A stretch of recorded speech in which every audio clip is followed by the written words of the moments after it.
মোজা এরকম ড্যামেজ হয়ে গেলে এটা কিভাবে রিপেয়ার করতে হয় এই বিষয়টা আজকে আমরা দেখব। প্রথমে আমরা ড্যামেজের চারপাশে 6টি মার্ক করে নিয়েছি। এখন আমরা এই মার্ক বরাবর আমাদের টেকনিকটি ফলো করে এই ধরনের ডিজাইন করে চাইলে আপনার মোজাটা রিপেয়ার করে আবার পুনরায় ব্যবহার করতে পারবেন।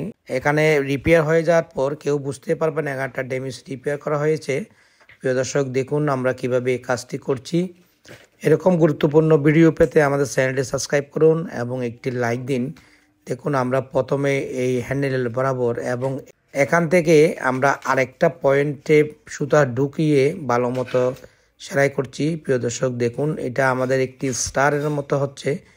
আমরা যখন এই স্টারের মতো করব তখন আমাদের এই ড্যামেজটি রিকভার হয়ে যাবে এবং সুন্দর একটি ডিজাইন হবে, যাতে দেখতে অনেকটা ইউনিক এবং সুন্দর লাগবে।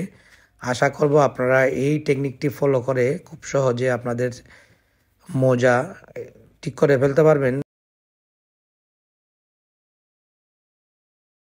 দেখুন আমরা কত সুন্দরভাবে একটি মোজা ড্যামেজ রিপেয়ার করলাম, সাথে সুন্দর একটি ডিজাইন করলাম।